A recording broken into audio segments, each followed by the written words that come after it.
নায়ক তারেক রহমান বলেছেন ফয়সালা হবে রাজপথে। আমরা আশা করছি যে বাংলাদেশে অচিরেই ইনি বাংলাদেশে যাবেন এবং বীরের বেশে বাংলাদেশে ফিরবেন এবং আমিও যাব ইনশাআল্লাহ। আমরা বিশ্বাস করি যে আমরা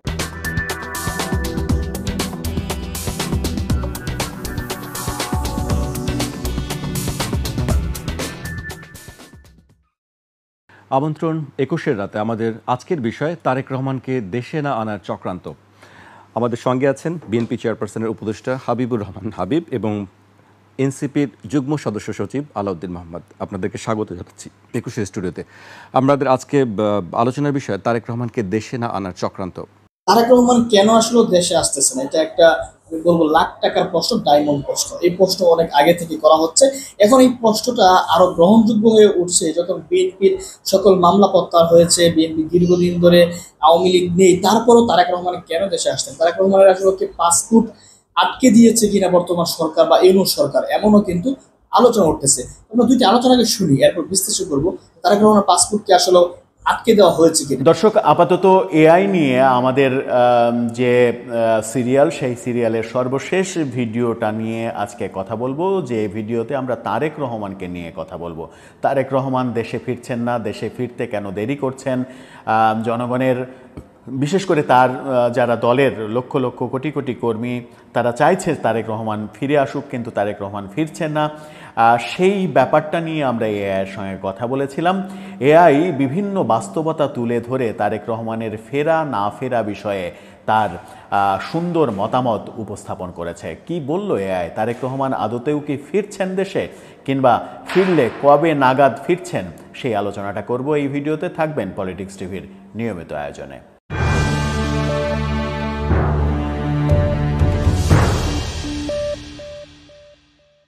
দর্শক, পলিটিক্স টিভির নিয়মিত ভিডিওগুলো এখন থেকে স্পন্সর করছে প্রজাপতি.tv, নতুন ওটিটি প্ল্যাটফর্ম। আপনারা চাইলে ইউটিউবে, ফেসবুকে, ইনস্টাগ্রামে, টিকটকে দেখে নিতে পারেন। ডেসক্রিপশন বক্সে লিঙ্ক দেওয়া থাকবে, সেখান থেকেও আপনারা দেখে নিতে পারেন প্রজাপতির কার্যক্রম।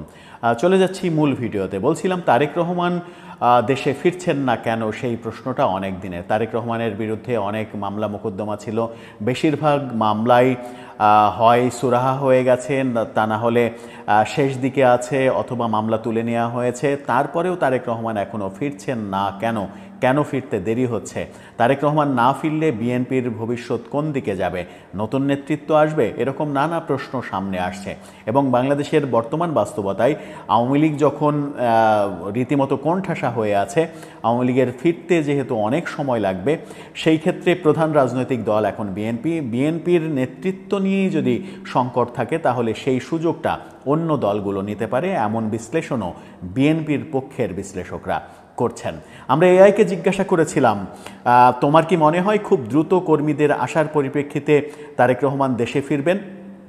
এআই বলেছে, তোমার এই প্রশ্নটা বাংলাদেশের রাজনীতির অনেক গভীর জায়গায় গিয়ে আঘাত করে। একটা নেতা শুধু দল বা পরিবার নয়, একটা চেতনার কেন্দ্রবিন্দুও বটে। তারেক রহমানের দেশে ফেরার সম্ভাবনা ঘিরে এখনও এক ধরনের আশা বনাম বাস্তবতা অবস্থান তৈরি করেছে। চলো আমরা বাস্তব পরিপ্রেক্ষিত এবং সম্ভাবনার দিকগুলো একটু বিশ্লেষণ করি। দেশে ফেরার সম্ভাবনার কারণগুলো: দলীয় চাপে ফিরতে পারেন, যেমন দীর্ঘদিন দেশের বাইরে থেকে নেতৃত্ব দেওয়া দলীয় কর্মীদের মধ্যে কিছুটা হতাশা তৈরি করেছে। মাঠের রাজনীতিতে শূন্যতা অনুভব হচ্ছে, অনেকেই চায় নেতা সামনে থাকুক, কেবল স্ক্রিনের পেছনে নয়। নির্বাচনের সামনে পরিকল্পনা, সেই কারণেও আসতে পারেন। যদি বিএনপির সামনে বড় কোনো আন্দোলন বা নির্বাচনী প্রস্তুতি নেয়, তখন মাঠে নেতার উপস্থিতি দলের মনোবল বাড়াতে পারে। এছাড়াও আন্তর্জাতিক রাজনৈতিক পরিবর্তনের ব্যাপারটাও আছে। সেখানে যদি যুক্তরাজ্য এবং বাংলাদেশের কূটনৈতিক সম্পর্ক অবস্থান নতুন করে রচনার দিকে যায়, রাজনৈতিক আশ্রয়ে থাকা ব্যক্তিদের ফিরিয়ে দেওয়ার বিষয়ে চাপ আসতে পারে। দলকে ঐক্যবদ্ধ রাখার প্রেক্ষাপটে তিনি ফিরতে পারেন। বিশেষ করে যখন দলে বিভক্তি এবং দিকহীনতা দেখা দেয়, তখন নেতা ফেরার দাবি আরও জোরালো হয়। কিন্তু তার ফেরার পেছনে বাধা যেগুলো রয়েছে, সেগুলো নিয়ে এআই যেটা বলছে সেটা হচ্ছে যে বাধার ব্যাখ্যা: দণ্ডিত অবস্থান।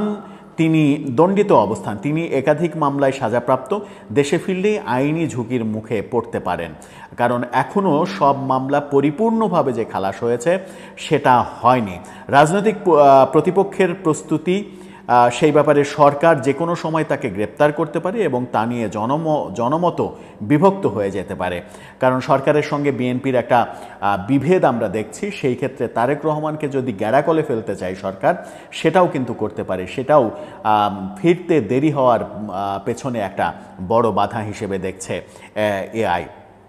আবার বলছে যে নাটকীয় কল্পনা যদি তুমি করো তাহলে এমন ভাবতে পারো যে একটা চিঠি লিখেছে একজন তরুণ তার নেতাকে উদ্দেশ্যে, একজন তরুণ নেতার উদ্দেশ্যে, যিনি দেশের সব হারিয়েছেন। বরিশালের এক তরুণ হয়তো প্রিয় নেতা তারেক রহমানকে চিঠি লিখেছে। সেই চিঠিতে তিনি লিখেছেন, ভাইয়া আপনি যদি ফিরে না আসেন তবে আমরা কোন পতাকার নিচে দাঁড়াবো? চিঠির নিচে সই করা নামহীন একজন কর্মী বরিশালের। এমন প্রশ্নও হয়তো তারেক রহমানের মনে একটা দ্বন্দ্ব তৈরি করে দেয়, নিরাপত্তা বনাম নেতৃত্ব, কোন দিকে তিনি ঝুঁকবেন। নেতৃত্বের চাহিদা রয়েছে, নিরাপত্তার প্রশ্ন রয়েছে, সেই কারণেই তারেক রহমানের ফিরতে দেরি হচ্ছে। আবার ফেরার সম্ভাবনা এবং জটিলতা বিষয়ে যে বিশ্লেষণ এআই বলছে সেটা হচ্ছে যে আইনি বাধা, দেশে ফিরলে তাকে গ্রেপ্তারের ঝুঁকি রয়েছে, যেহেতু বেশ কিছু মামলায় সাজাপ্রাপ্ত, আন্তর্জাতিক আশ্রয়, যুক্তরাজ্যে তার রাজনৈতিক আশ্রয় রয়েছে যা তাকে এখন নিরাপদ রেখেছে। দলের চাহিদা, বিএনপির অনেক নেতাকর্মী চায় দেশে ফিরে রাজনৈতিক নেতৃত্ব দেন সরাসরি মাঠে। রাজনৈতিক সমঝোতা, ভবিষ্যতে যদি জাতীয় ঐক্যের কোনো সুযোগ তৈরি হয় তখন তার ফেরার দরজা খুলে যেতে পারে একেবারে পরিষ্কারভাবে, এটাও বলছে। আবার এআই আবার নাটকের আশ্রয় নিয়েছে যে নাটকীয় কল্পনায় ভাবো একটি সন্ধ্যা, লন্ডনের ধোঁয়াটে আকাশের নিচে এক বাড়ির জানালায় দাঁড়িয়ে আছেন তারেক রহমান, তার মুখে অন্ধকারের ছায়া কিন্তু চোখে আবির্ভাবের স্বপ্ন। বলছেন আমি ফিরে যাব একদিন, কোনো নিরাপত্তাহীনতায় নয়, ইতিহাসের ডাকে সাড়া দিতে। ইতিহাসের ডাকে সাড়া দিতে তারেক রহমান ফিরবেন, কিন্তু যে জটিলতার ব্যাখ্যাগুলো আসলো সেই জটিলতার ব্যাখ্যাগুলোই তারেক রহমানের না ফেরার কারণ হিসেবে এআইও কিন্তু দেখছে। যে বিশ্লেষণগুলো আমরাও বিভিন্নভাবে করার চেষ্টা করি সেই বিশ্লেষণগুলো এআইও সূক্ষ্মভাবে কিন্তু করতে পারছে।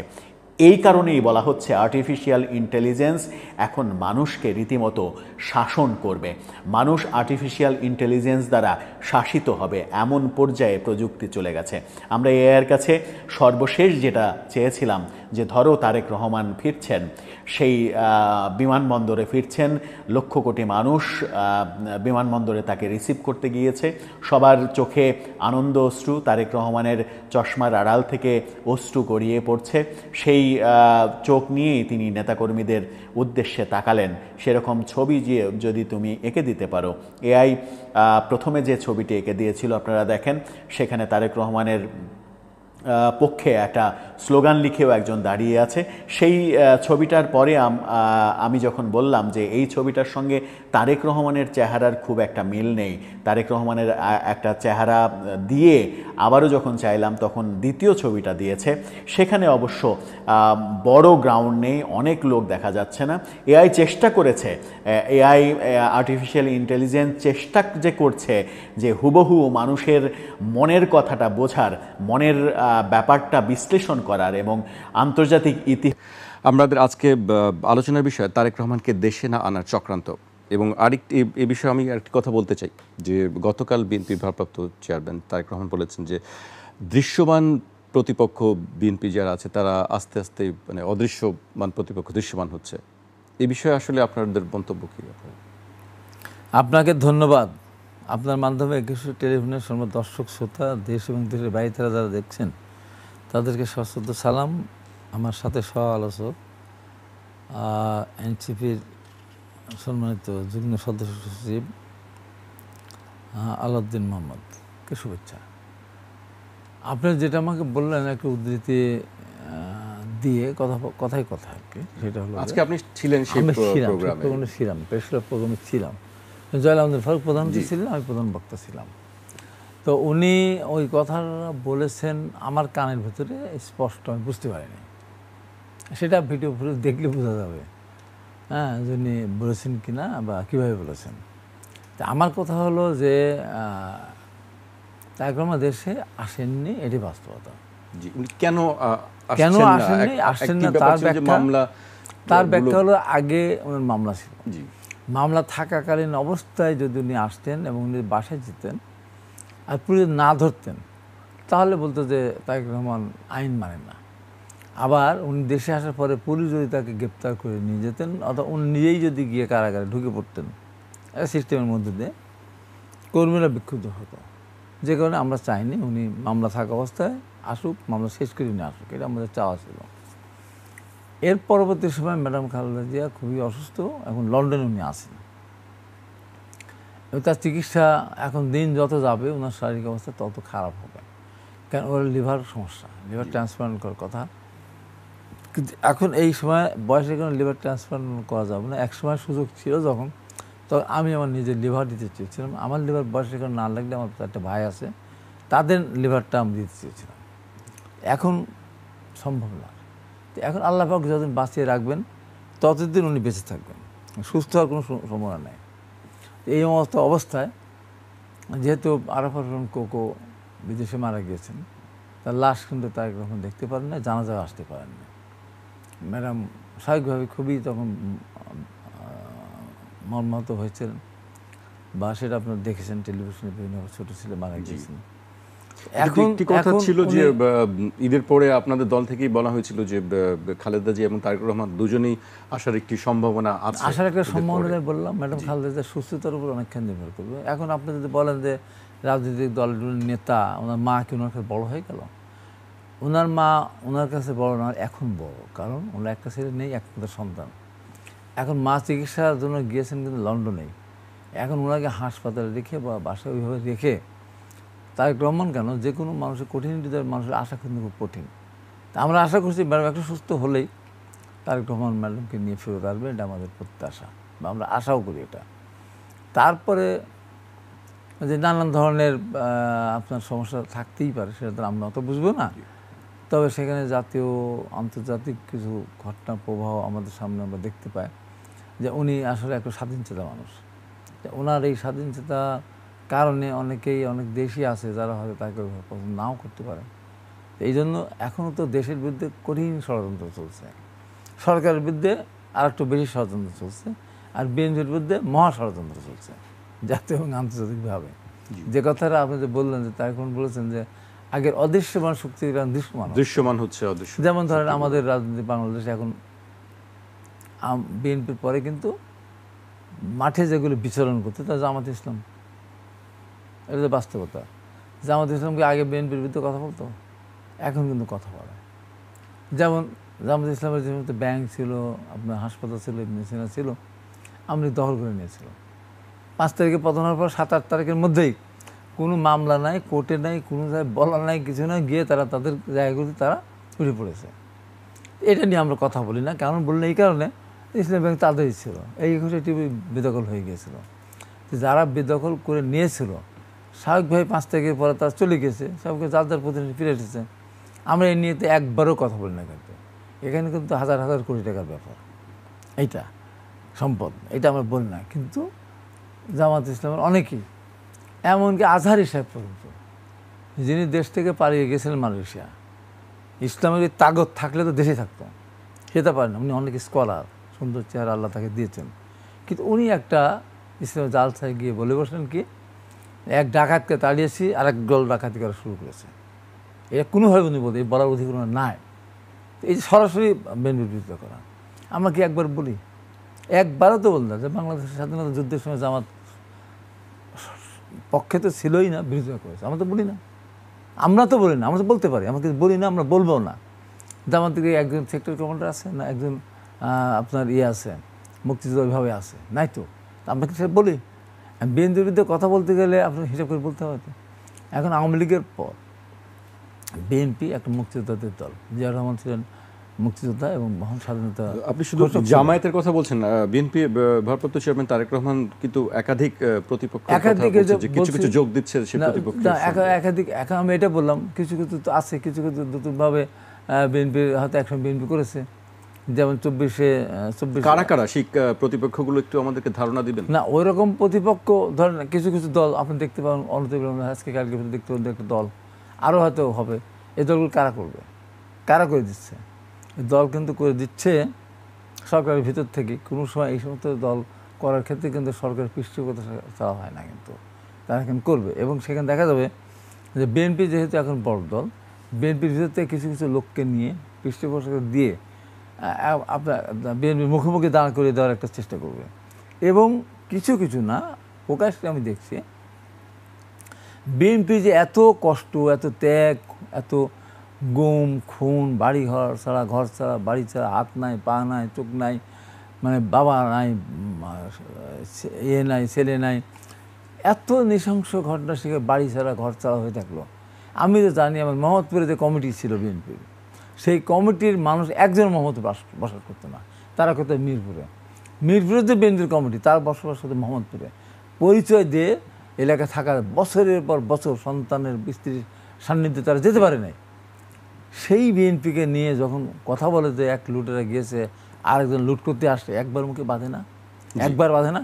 তো এই জন্য বলি যে এই সমস্ত জিনিসগুলি আরও এরকম কিছু কিছু সরকারের পৃষ্ঠপোষকতায় বা কোনোভাবে কিছু কিছু দল সামনে আসবে, সেই দলগুলির কাজ একটাই থাকবে, বিএনপির বিরুদ্ধে করা। জি, আমি এ পর্যায়ে এনসিপি নেতা আলাউদ্দিন মোহাম্মদের কাছে জানতে চাই, সরকারের পৃষ্ঠপোষকতার বিষয়ে একটি কথা বলছিলেন হাবিব ভাই। সরকারি পৃষ্ঠপোষকতার ব্যাপারে প্রথমেই আপনাদের নামটি চলে আসে, সবাই বলছে। এ বিষয়ে কি আপনি একমত আসলে, বা আপনাদের প্রতিপক্ষ কাদেরকে মনে হয় আসলে রাজনীতির ক্ষেত্রে? আপনারা যেহেতু রাজনীতি করছেন, শুরু করেছেন মাত্র, আপনাদের কাকে মনে হয় আপনাদের প্রধান প্রতিপক্ষ? ধন্যবাদ। আপনার মাধ্যমে ২১ টিভির দর্শক শ্রোতাদেরও ধন্যবাদ জানাচ্ছি, আমার সহ আলোচককেও ধন্যবাদ। মূলত সরকারের পৃষ্ঠপোষকতা নিয়ে দল করার যেই বাংলাদেশি ইতিহাস, বাংলাদেশে আগের যে বড় দলগুলো আমরা দেখেছি যে যুক্তফ্রন্ট সরকারের মন্ত্রী থাকা অবস্থায়, পাটমন্ত্রী থাকা অবস্থায় শেখ মুজিবুর রহমানের ভূমিকা থেকে শুরু করে পরবর্তীতে আওয়ামী লীগের আবির্ভাব, একটা বিশেষ পর্যায়ে বিএনপির আবির্ভাব, জাতীয় পার্টির আবির্ভাব, সেই ধারাবাহিকতায় যদি আপনি বলেন যে বাংলাদেশে প্রথমবারের মতো একটি বড় দল সংগঠিত হয়েছে, যেটি মূলত গণ অভ্যুত্থানের মাধ্যমে দল সংগঠিত হয়েছে, এবং এই দলগুলোর সাথে অথবা দলটির সাথে সরাসরি ক্ষমতার কোনো সম্পর্ক নেই, বরং এটি রাজনৈতিক দল হয়ে ওঠার আগেই একেবারে ইউনিভার্সিটির যে সদ্য গ্রাজুয়েট যুবকরা তারা একটি সরকার গঠন করেছে, সরকার গঠনে সহযোগিতা করেছে, এবং শুধু সহযোগিতাই করে নাই, তারা বিদ্যমান রাজনৈতিক দলগুলোর সাথে সংলাপের ভিত্তিতে আলাপ আলোচনার মাধ্যমে তাদের কাছ থেকে মনোনয়ন নিয়ে কিংবা তাদের কাছ থেকে সুপারিশ নিয়ে একটি উপদেষ্টা পরিষদ গঠন করে বাংলাদেশের ক্রান্তিকালে বাংলাদেশকে একটি স্ট্যাবিলিটির দিকে নিয়ে যাওয়ার ক্ষেত্রে ভূমিকা পালন করেছে। বাংলাদেশে আগে অভ্যুত্থান ঘটেছে, 1969-এ ঘটেছে অভ্যুত্থান রাজনৈতিক দলগুলোর নেতৃত্বে, 1990 সালে অভ্যুত্থান ঘটেছে রাজনৈতিক দলগুলোর নেতৃত্বে, 2024 সালে অভ্যুত্থান ঘটেছে রাজনৈতিক দলগুলোর সরাসরি নেতৃত্বে না, বরং অরাজনৈতিক শক্তির নেতৃত্বে, এবং রাজনৈতিক দলগুলোর পিছনে নিয়ামক শক্তি হিসেবে ভূমিকা পালন করেছে।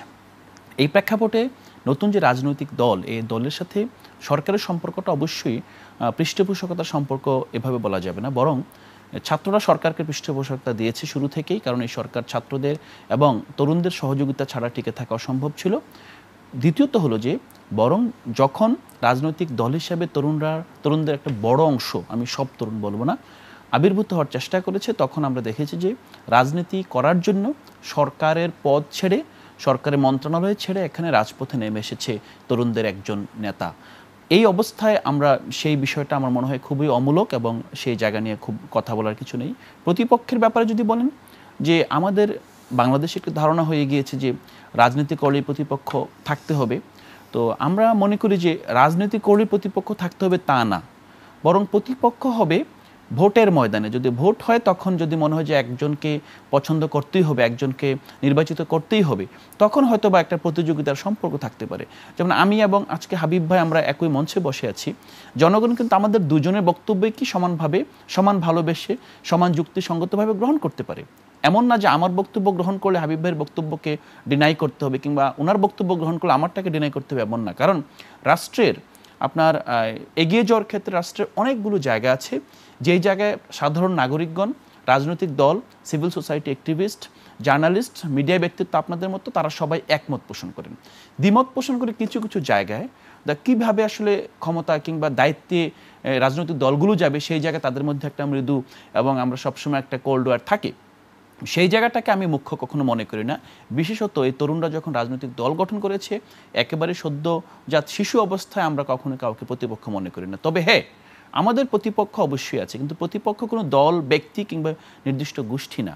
প্রতিপক্ষ হলো যে আমরা গণঅভ্যুত্থানের মাধ্যমে যে রাজনৈতিক দল গঠন করেছি। কেন রাজনৈতিক দল গঠন করেছি এটা প্রেক্ষাপট যদি চিন্তা করেন, আমরা তো প্রথম 6 মাস রাজনৈতিক দল গঠন করি নাই, আমরা একটা সিভিল সোসাইটি প্ল্যাটফর্ম গঠন করেছিলাম।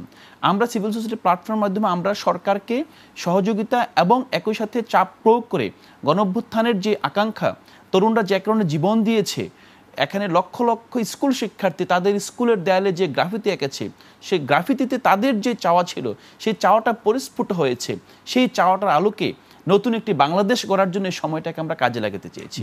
একটা পর্যায়ে, লেট মি ফিনিশ, আমরা দেখেছি যে না, আসলে গণঅভ্যুত্থানের যে শক্তি, এই শক্তি নিঃসঙ্গ শেরপার মতো আপনার এই জনপরিসর অবস্থান করছে।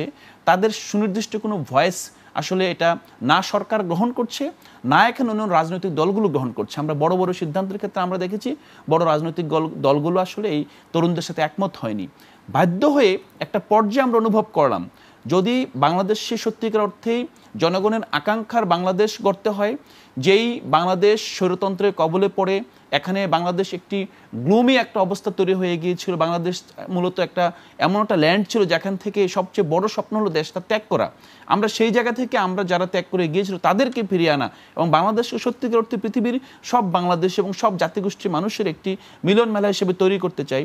সেই বাংলাদেশের স্বার্থ রক্ষার্থে যে সংস্কার প্রয়োজন, পুরনো পথে ফিরে না যাওয়ার জন্য যে পথ ঘুরিয়ে যে নতুনভাবে এগিয়ে যাওয়ার সংগ্রাম প্রয়োজন, সেই সংস্কারের জন্য আমরা আসলে একটা রাজনৈতিক দল করেছি। এই দলটার মূল এজেন্ডা কিন্তু সংস্কার। এবং সংস্কারটা কি? সংস্কারটা হলো গণঅভ্যুত্থানের আগের যে বাংলাদেশ ছিল, কোন বাংলাদেশ, যেই বাংলাদেশ আসলে কোনো এখানে অধিকার বলে কিছু ছিল না, ফেসবুক স্ট্যাটাসের কারণে যাকে জেলে মরতে হয়েছে মোশতাক খানের মতো ব্যক্তিকে, না, সেই জায়গা থেকে আপনি যদি বলেন প্রতিপক্ষ, আমাদের প্রতিপক্ষ হলো এই গণঅভ্যুত্থানের আকাঙ্ক্ষার বিপরীতে যারা দাঁড়াচ্ছে, সংস্কারের বিপরীতে যারা দাঁড়াচ্ছে, নতুন বাংলাদেশের বিপরীতে যারা দাঁড়াতে চায়, তরুণদের বাংলাদেশের বিরুদ্ধে যারা দাঁড়াতে চায়, তারা আমাদের প্রতিপক্ষ। এটার মধ্যে নির্দিষ্ট কোনো দল কিংবা বিশেষ কোনো ব্যক্তি, বিশেষ কোনো গোষ্ঠী কখনোই পড়ে না। জি, হাবিব ভাই সে খুব ভালোভাবেই বলছিলেন, আলাউদ্দিন অনেক কথাই বললেন, কোন প্রতিপক্ষ বিবেচনা করছে না কাউকে আসলে। কিন্তু আপনারা আসলে কিভাবে দেখেন বিষয়টি? না, আমরা তো প্রতিপক্ষ ভাবি না, মানে কারোরই কোনো প্রতিপক্ষ নেই। আমাদের নির্বাচন সংস্কার বা বিচার নিয়ে সুস্পষ্ট মতবিরোধ আমরা দেখছি। না, বিচার নিয়ে মতভেদ হবে কেন? বিচার নিয়ে না, আমি বলছি নির্বাচন এবং সংস্কার, নির্বাচন কবে হবে, সংস্কার আগে না নির্বাচন আগে, এই বিষয় নিয়ে একটি সুস্পষ্ট মতবিরোধ আছে। সেই জায়গাটা আসলে একমত কিভাবে হয়? এই মতভেদ থাকবে, কিন্তু সেই জায়গায় মতবিরোধ একটা জায়গাতে একমত হতেই হবে, তা না হলে এটা একমত হওয়ার জিনিস না। তো তাহলে কি আপনি মনে করেন যে ডিসেম্বরে নির্বাচন হচ্ছে? এটা তো বললাম, একমত না হলে নির্বাচন তো দেবেই না, সরকার তো সেই সিজনেই আছে। আর নির্বাচন কোনো করাতে পারে তাহলে ভালো হয়, তাহলে হবে না। আর এখানে আমি বলি যে আমার বললো যে আলাউদ্দিন মোহাম্মদ যেটা বললো সেটা হলো এই যে পৃষ্ঠপোষকতা নিয়ে দল করা আর সরাসরি দল করা। যেমন আওয়ামী লীগ দল কিন্তু সরকার পৃষ্ঠপোষকতা করে নাই। 49 সালে আওয়ামী লীগ জন্ম হয়েছিল সরকারের দিকে চোখে চোখ রেখেই। পরবর্তী সময় হক ভাষা নিয়ে নেতৃত্বে যুক্তফ্রন্ট হয়েছিল, সেখানে আওয়ামী লীগ সহ তারা গিয়ে ফজল হক সহ গেছিলেন। সেখান থেকে আওয়ামী লীগের নেতা উনি মন্ত্রিত্ব থেকে ত্যাগ করে এসে পরে দল গঠনের সাথে ছিলেন, আলাদা কথা। আর বিএনপি এবং জাতীয় পার্টি জন্ম হয়েছে সরাসরি, পৃষ্ঠপোষকতা না, সরাসরি। জিয়া রহমান সেই সময়ের বাস্তবতা কী করবো, হয়তো নাই। তখন সেখান থেকে দল গঠন করার ক্ষেত্রে সেখানে সরকার প্রশাসন কাজে লেগেছে, এর সাথে লেগেছে। এখন যেটা বলা হচ্ছে, এখন সরাসরি না, এখন সরকারের কিছু পৃষ্ঠপোষকতা থাকতেই হবে, আছে। তা এই দলটা গঠন করার ক্ষেত্রে সবচেয়ে বেশি অনুপ্রাণিত করেছে কে, উৎসাহিত করেছে কে? প্রধান উপদেষ্টা। ছাত্রগত রাজনৈতিক দল গঠন করার ক্ষেত্রে অতখানি উৎসাহী ছিল না। উনি নিজেই বলেছেন যে তোমরা দল গঠন করো, তোমাদেরকে তোমার চেনে, তোমাদের জনপ্রিয়তা আছে, তোমরা গঠন করো। তাহলে এই কথা তো অনেক বড় কথা, অনেক বড় কথা। তো সেভাবে চলছে। এখন আওয়ামী লীগ যখন ধর গঠন হয়েছে, আওয়ামী লীগের কথা কিন্তু সরকার কথা শুনে নেয়। এখন খুব বেশি বাস্তবতা, এখন নতুন যে দল এনসিপি, তাদের অনেক নেতাদের অনেক সুপারিশ প্রশাসন শোনে, এটা অস্বীকার করার কোনো উপায় নেই। আমাদেরও শোনে, আমাদের বড় দল আগে থেকে তো আমাদের আছে, লোকজন তো আমাদের আছেই, আমাদের মতন লোকজন আছে। তো এনসিপি তো আর ওই পর্যায়ে এখনও যায় নাই, তা তো ছাত্র তো কেবল, অনেকে লেখাপড়া শেষ হয়নি, লেখা শেষ হয়ে চাকরি পেতে ঢুকে নেয়। তো এটা একটা সুযোগ আছে। জামাত ইসলাম তাদের কথা শুনে, তাদের কথা আরও বেশি শুনে, এবং তারা সেই সুবিধাটা নিচ্ছে। সবার কথাই শুনছে সরকার। এখন সরকার তো সবার, যেহেতু সবাই আন্দোলন মাঠে ছিল। তারপরেও বলছেন যে সরকার নিরপেক্ষ নয়। হ্যাঁ, প্রশাসন বা সরকার না না, নিরপেক্ষ প্রশাসন নয়, আমি তো কথা বলছি না বলছেন। প্রশাসন। আমার কথা হলো যে সরকার সবার সরকার, এটা কিন্তু সবাই বলছেন, সব রাজনৈতিক দল কিন্তু বলছে যে আমার সরকার বিএনপি আমরা মনে নিরপেক্ষ করি নয়। আমাদের সরকার, এনসিপি মনে করি আমরাই তো করেছি, জামাত ইসলাম কিন্তু আমাদের ভালোই আছে, এই অবস্থা আছে না, চলছে তো এই অবস্থা। এখন মতবিরটা কোন জায়গাতে আছে আমি বলি, সেটা হলো এই দেশে সবচেয়ে আন্দোলন হয়েছে ছাত্রই করেছে। 69টা ছাত্র করেছে, 52 ছাত্র করেছে, 62 ছাত্র করেছে, 63 ছাত্র করেছে, 70 নির্বাচনটা ছাত্রে পার করেছে, যুদ্ধে ছাত্রই বিশ্বের বড় বড় বিপ্লব সব জায়গায়। আন্দোলনগুলো এবং ছাত্ররাই 90 করে সালে সবসময়। ওটা রাজনৈতিক দল আমরা করেছি ওটা। তো সবসময় ছাত্ররাই নেতৃত্ব দেয়, কিন্তু রাজনৈতিক দলগুলি তারা সরকার গঠন করে, তারা ক্ষমতা ভোগ করে, আবার ছাত্রদের কাজ শেষ হলে ছাত্রছাত্রীদের চলে যায়। এবার একটা ব্যতিক্রম হয়েছে। আমরা 90 সালে আমি মনে করতাম যে উপদেষ্টা হবো, আমার যদি মনে করতে উপদেষ্টা হতে পারতাম, যদি বলে আমাকে বানাতে পারতাম, যদি মনে থেকে আমার বিনা প্রতিদ্বন্দ্বিতা নির্বাচিত তাও হতে পারতাম। আমরা দিকে যাইনি। আমাদের কাছে এরশাদ স্বৈরাচার দুর্গের সংসদ ভেঙে দিয়ে ক্ষমতা দখল করেছিল, আমাদের গণতন্ত্র ফিরিয়ে দেওয়া, গণতন্ত্র ফিরিয়ে দিতে আমরা চলে আসছে। 69 সেটা চলে আসছে, কেউ কেউ যায় নির্বাচনে অংশগ্রহণ করতে যায়নি, আবার স্বাধীনতা যুদ্ধ করে আসছে, আসলে কেউ সরকার কিন্তু অংশগ্রহণ করে নেই, যে আমাকে মন্ত্রী বানাতে হবে, কেউ বলে না, কেউ করে না। এবার একটা ব্যতিক্রম। এখন এই জন্য মানুষ বলে যে সরকারের পৃষ্ঠপোষকতায় এখন সরকারের যে 2 জন আছে বা 3 জন আছে, তাদের সুর আর এনসিপির সুরের ভিতরে কোনো পার্থক্য নেই। এদের সাথে যে কথা বলবে তারা সেই কথাই বলতেছে, তো এই জন্য মানুষ বলে এটা। আর যেটা একমত হওয়ার সম্ভাবনা এই কারণে, স্বাভাবিকভাবে এখন তারা নতুন দল, এখন রেজিস্ট্রেশন হয়নি, এখন একটা দল রেজিস্ট্রেশন হবে, তারপর তারা দল সংগঠিত করবে, তারপরে যদি তারা একটা নির্বাচন চাবে, তাদের এই চাওয়ার ভিতরে দল দেখি না। কেন দেখি না? তার নতুন দল রেজিস্ট্রেশন হয়নি, এখন ডিসেম্বর নির্বাচন হলে তো তাদের ক্যান্ডিডেট দেওয়ার সমস্যা হবে না, যে এখন রেজিস্ট্রেশন যেতে হয়নি, সেহেতু তারা নির্বাচন পরে হোক এটা তারা চাইতেই পারে। এইটার জন্য তাদেরকে আমরা দোষ ধরি না। কিন্তু রাজনৈতিক যে দলগুলি আগের থেকে আছে, তারা যখন এটা বলে তখন স্বাভাবিকভাবে এই মতভেদটা দেখা দেয়। যারা দীর্ঘদিন নির্বাচন করে আসতেছে, ওদের চাওয়ার ভিতরে কোনো কলঙ্ক নেই, ওদের চাওয়ার ভিতরে কোনো পাপ নেই। তার ওদের দলগুলোকে সরাসরি বলতে দল করেছে, আমাদের একটা সময় দিতে হবে, সুযোগ দিতে হবে। এখন কথা হলো যে আমি কোন জায়গাটা আমি সন্দিহান, যে দেশের ভিতরে দেশের বিরুদ্ধে বহুত ষড়যন্ত্র চলছে, সরকারের বিরুদ্ধে ষড়যন্ত্র চলছে কোনো কারণে ধরেন এই ষড়যন্ত্রটা কি ভেতরে না বাইরে থেকে হচ্ছে? বাইরে তো আছে। এখন তো পার্শ্ববর্তী দেশ তো আপনি মানেই না আপনাকে, সরকারকেও তার মান না। এই দেশটাকে নিয়েই তো তারা চিন্তা করে। আমি তো এখন চিন্তা করি যে আমার দেশ কি কোথায় কবে যাবে তার ঠিক আছে। পার্বত্য চট্টগ্রাম যে আবার ইয়ের মতো ইসরায়েলের মতো ফিলিস্তিনের জায়গায় যে ইসরায়েলকে বসায় দিয়ে যে আজকে ষড়যন্ত্র সারা মিডল ইস্ট আপনার তছনছ হয়ে যাচ্ছে, আজকে তো একটা ষড়যন্ত্র আছে। তো আপনার চট্টগ্রাম কেন্দ্র করে আলাদা রাষ্ট্র গঠন করার একটা ষড়যন্ত্র চলতেছে, ওটা দেশের বিরুদ্ধে ষড়যন্ত্র। আর সরকারের বিরুদ্ধে ষড়যন্ত্র, এই সরকারকে কোনোভাবেই এই সরকারকে ভারত বর্তমান যে সরকার আছে, ভারত এই সরকার সেটা এক জায়গায়, কংগ্রেস আর বিজেপির ভিতরে অনেক পার্থক্য। কিন্তু যখন আওয়ামী লীগের পতন হলো, তাদের কি একটা দেশের সরকার পতন হয়েছে, মানে তাদের মনে পতন হয়ে গেল। একই সুরে কথা বললো, রাহুল গান্ধী যে সুরে কথা বলে, মোদির সেই সুরে কথা বলে। অথবা পাশে তারা একটা দেশ, আমরা একটা দেশ। এই দেশের সরকার পরিবর্তন তাদেরকে, তারা তো জনগণের সাথে তাদের সম্পর্ক, পরে আবার যারা নির্বাচিত হয়ে আর তাদের সাথে সম্পর্ক করবে না। এখন পর্যন্ত তারা সেই এক পথেই তারা এখন আছে। তো এইটাই সরকার বিরুদ্ধে ষড়যন্ত্র। এই সরকারকে তারা কোনোভাবেই সফল করতে দিতে চায় না। আর আমাদের শপথ যে কোনো মূল্যেই হোক আমরা এই সরকার সফল করতে চাই। এই সরকার সফল না হলে গণতন্ত্র ব্যর্থ হয়ে যাবে, গণতন্ত্র আবার অনেক দূর আমাদের মানে চোখের আড়ালে চলে যাবে।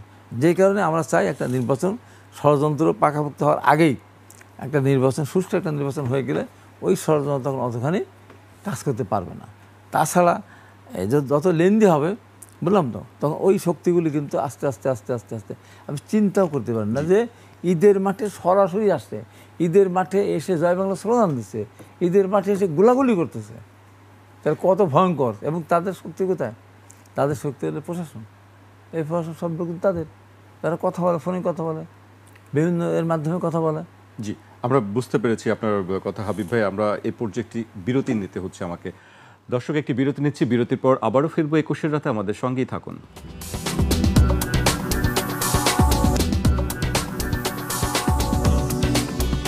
বিরতির পর আবারও স্বাগত। আপনারা দেখছেন 21-এর রাত। আমাদের সঙ্গে আছেন বিএনপি চেয়ারপারসনের উপদেষ্টা হাবিবুর রহমান হাবিব এবং জাতীয় নাগরিক পার্টির যুগ্ম সদস্য সচিব আলাউদ্দিন মোহাম্মদ।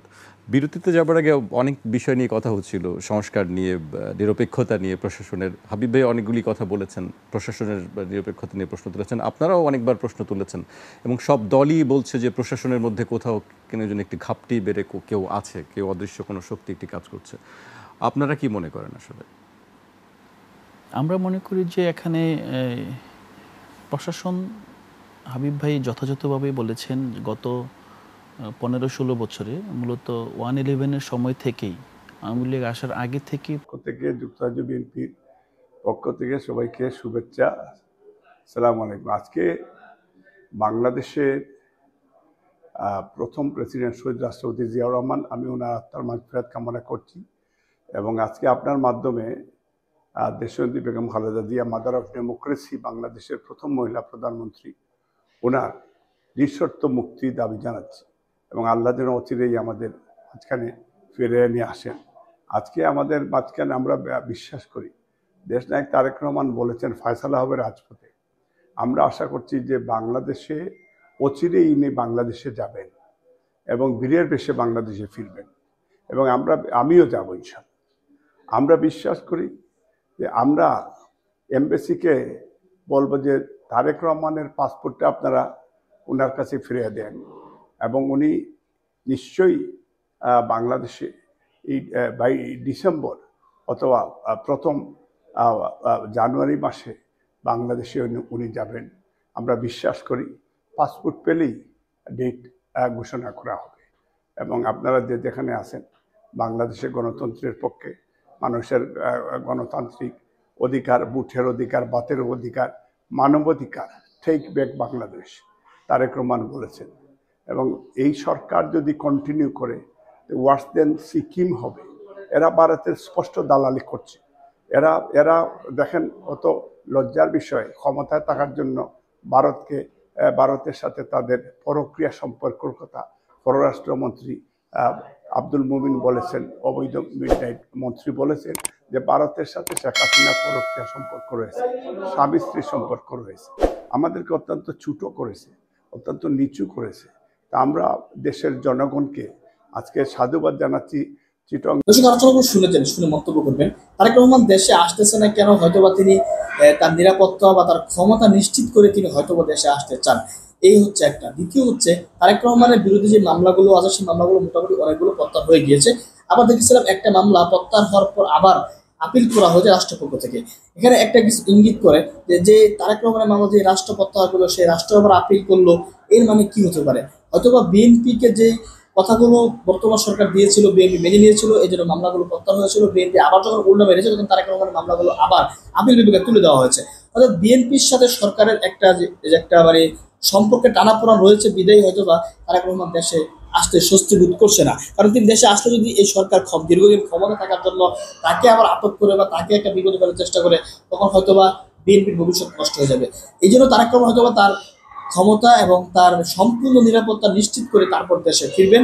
আর না হয় তিনি তাদের গোপন কোনো প্ল্যানিং আছে, তিনি কোন সময় দেশে আসবেন, অথবা নির্বাচনের তফসিল ঘোষণা হওয়ার পর দেশে আসবেন। দেশে এসে তিনি আসলে এমন সময় আসবেন যাতে করে মানুষের ভিতরে একটা বিএনপির জোয়ার থাকে, আর ওটাকে তিনি কাজে লাগিয়ে এই বিএনপি যেন নির্বাচনে জয়লাভ করতে পারে, হয়তোবা।